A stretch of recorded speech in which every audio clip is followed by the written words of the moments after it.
So we have summarized the fact that dua is one of the, if not the main manifestation of Iman and of worship.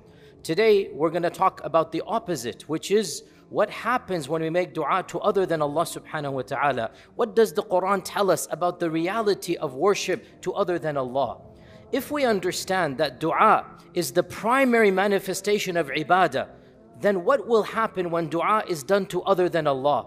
Allah subhanahu wa ta'ala says, وَأَنَّ الْمَسَاجِدَ لِلَّهِ فَلَا تَدْعُوا مَعَ اللَّهِ أَحَدًا. All of the masajid belong to Allah, so do not make dua to any besides Allah subhanahu wa ta'ala.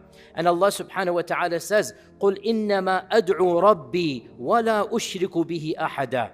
Say, I'm going to make dua to my Rabb, and I will never do shirk with Allah subhanahu wa ta'ala. Notice, who else should you do dua to? Dua is done to your Rabb.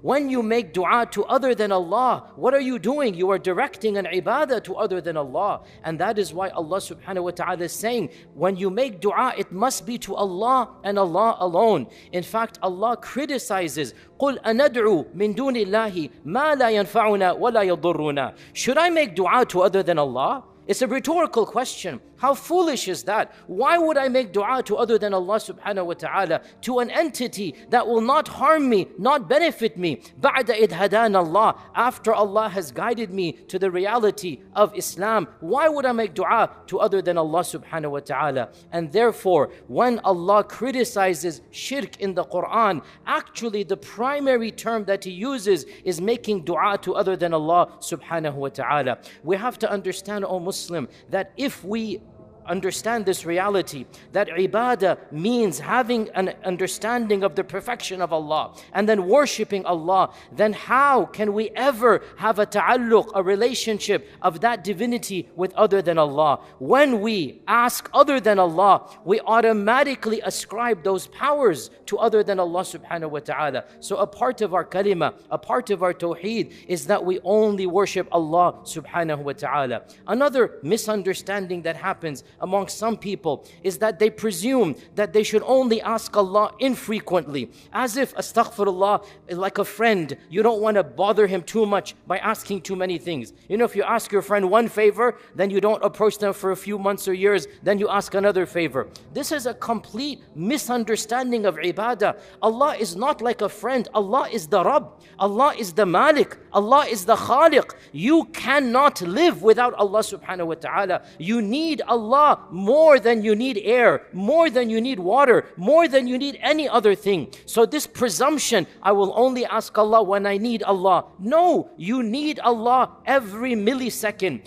Asking Allah is a manifestation of your purpose of creation, which is ibadah. There should be no sense of not wanting to ask Allah. On the contrary, asking Allah is a part of praising Allah. Hence, Allah praises Himself by describing that He is the one who is asked. Of the way Allah praises Himself is that He describes Himself as the one who is constantly asked. Read Surah Ar-Rahman. يَسْأَلُهُ مَنْ فِي السَّمَاوَاتِ وَالْأَرْضِ كُلَّ يَوْمٍ هُوَ فِي شَأْنٍ. Every single makhluk in the heavens and earth asks Him. Who are you to not ask Him?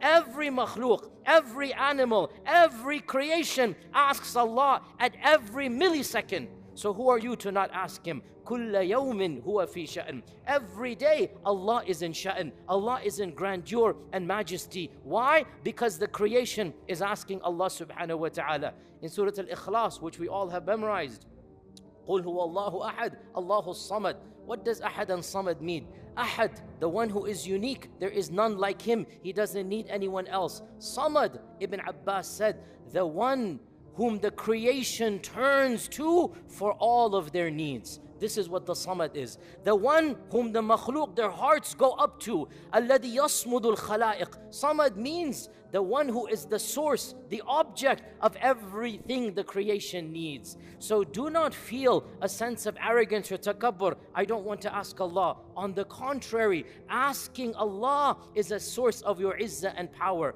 When you humble yourself to Al-Aziz, that will give you izzah. Your izzah is in humbling yourself to the source of izzah. That is where you will become aziz. Allah will bless you with izzah. Man kana yuridu al-izzata falillahi al-izzatu jami'a. And Allah says, فَإِنَّ الْعِزَّةَ لِلَّهِ وَلِرَسُولِهِ وَلِلْمُؤْمِنِينَ. So, O Muslim, understand, asking Allah is the essence of worship. Therefore, even the non-Muslim, when they ask Allah, they gain a little bit of protection. Even the kafir, when they ask Allah, they gain a little bit of protection. How so?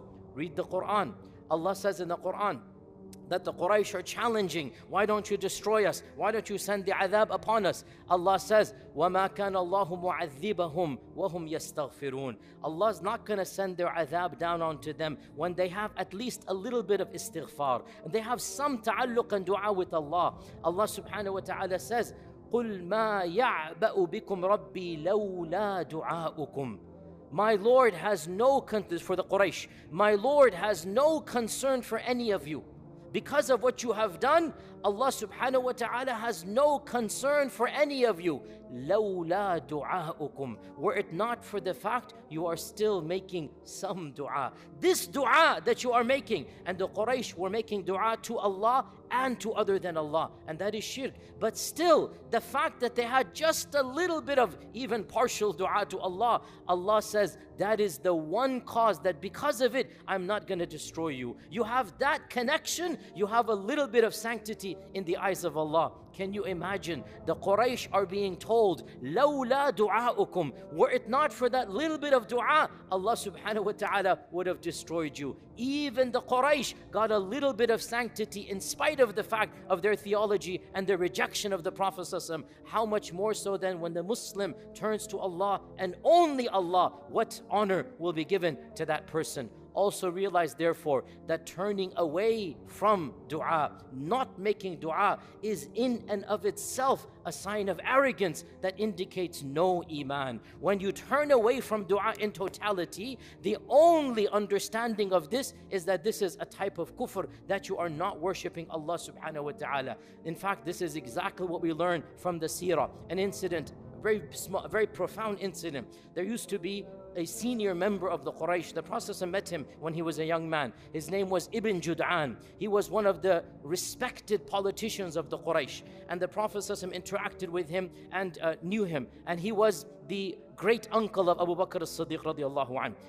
Aisha radiallahu anha asked the Prophet sallallahu alaihi wasallam, Ya Rasulullah, you know my great uncle Ibn Jud'an. Everybody loved him. He was a genuine politician. He brought, some unity to the Quraysh, and she listed some of the things that Ibn Jud'an had done back in the day.